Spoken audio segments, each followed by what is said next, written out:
Hello, hello, everyone. I'm so excited to be here with you on Friday, the 25th. We are going to have an excellent conversation today. We're going to be talking about how to drive city excellence through startup success. So, wherever you're watching from, whether it be LinkedIn, YouTube, Periscope, Twitch, and we're actually streaming on Clubhouse as well. Um, please interact with us. We're excited to be here with you, whether it's raining, sunny, wherever you are. Please let me know how you're enjoying the weather. If you're enjoying the Friday today, it's really pouring outside where we are. We're hardwired in, so we're good. We're going to make sure we stay connected with you. Well, with that, I wanted to first just introduce myself and then have a few words from our sponsor before we actually introduce our speaker for today. So I'm Brittany Campbell-Turner. I am the CEO and founder of Constructor.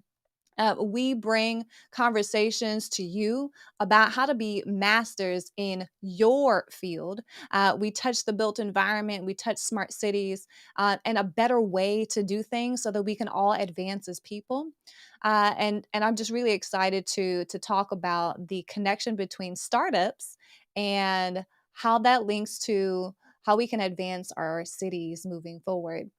Our guest has done quite a bit of work there. So, with that, I'd like to again share a bit about our sponsor. Yes, your exceptional space for landlords looking for higher margins in your offices, creating your own flexible workspace.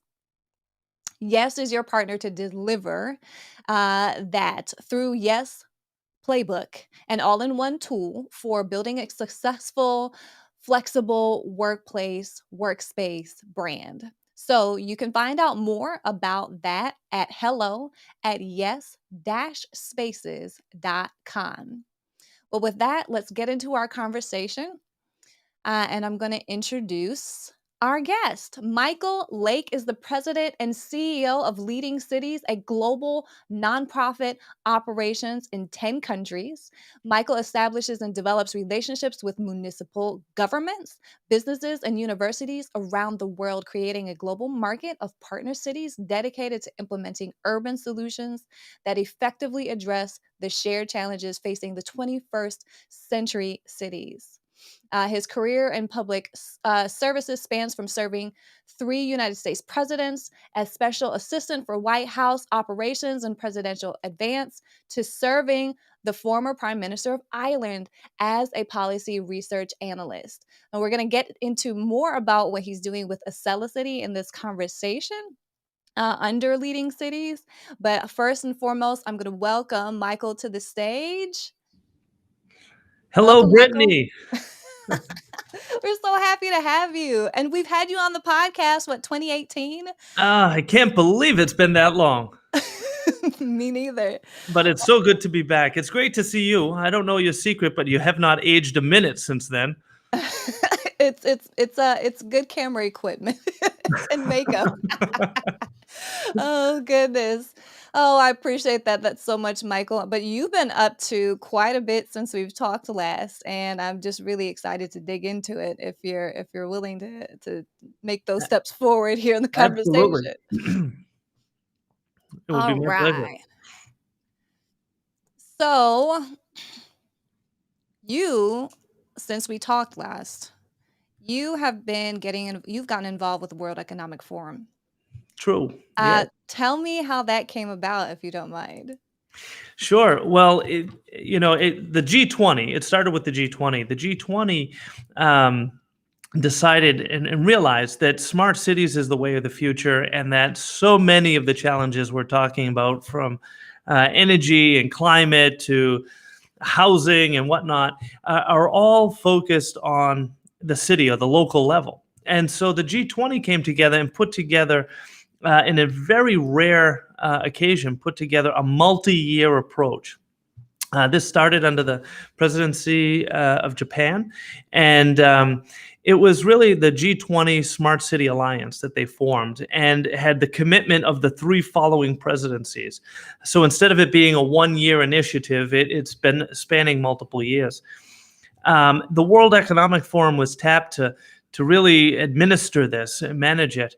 And they've done a fabulous job. That we're building a framework and a blueprint for cities around the world to build on foundational policies to become smarter.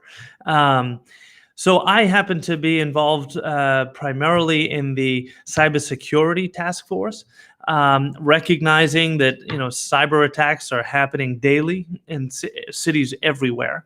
I mean, we hear of the big ones, but there are literally thousands of them happening every minute, everywhere, that we just never hear of, and that's a good thing because they didn't become a big problem. But the cybersecurity task force put together a foundational policy that just looked at kind of the emergent governance within cities, recognizing that one of the great challenges is that many cities are hiring what we now call CISOs, Chief Information Security Officers. Mhm.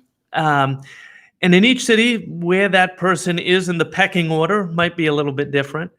And so, as a foundational policy, our first policy released was to say that person, whomever it is, whatever the title, the person who is ultimately responsible for the cybersecurity of a city should not just have the responsibility, but the authority as well to ensure that security. And that's not a given in most places.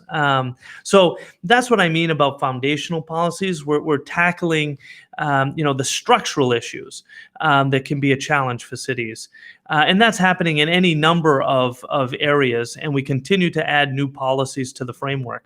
So, like I said, the World Economic Forum has done a fabulous job of bringing together experts from around the world, literally the leading minds in these areas, and helping to make it easier for cities to transition to become smarter, more resilient, more sustainable.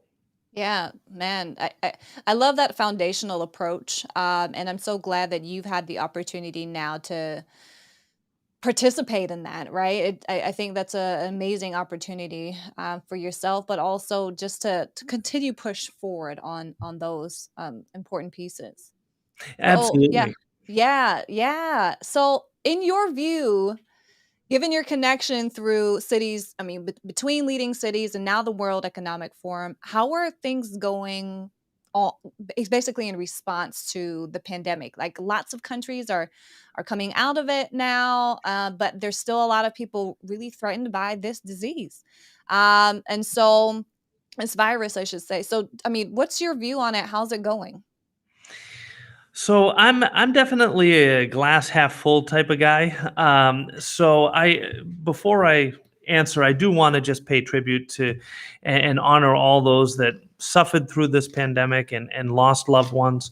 I mean, it has been a tragic, tragic experience for the entire world. It's been a very long 2020.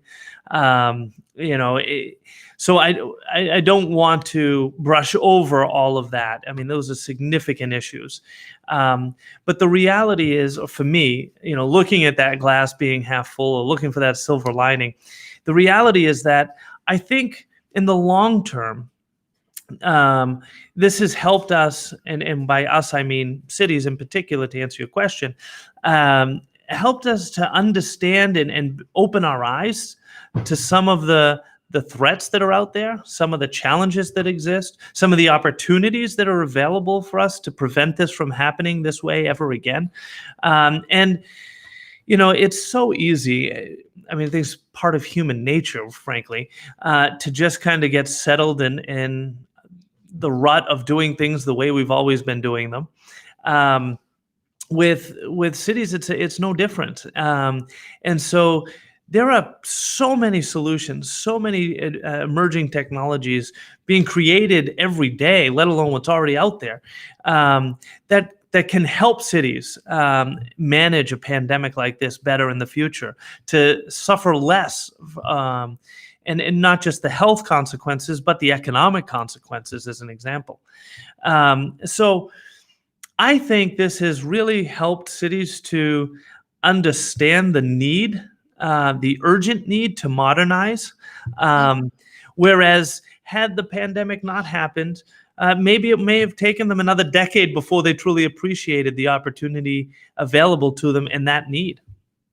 Yeah. Yeah, 100% completely agree with that understanding. Like, it's definitely gotten people to rally around this one big cause to figure out how to get us to a point that Exactly. that makes that makes everybody safe again. So I just want to call out, we're not live on LinkedIn, but we're trying to make sure we get live on LinkedIn. I'm trying one more thing, but I do want to make sure we get live there. If we need to stop the stream and then start again, I will do that. But I just want to make sure that everybody has the opportunity to partake in what we have to share today. All right, so I'm going to shut it down because it's no longer working. We'll be right back. 2 minutes tops.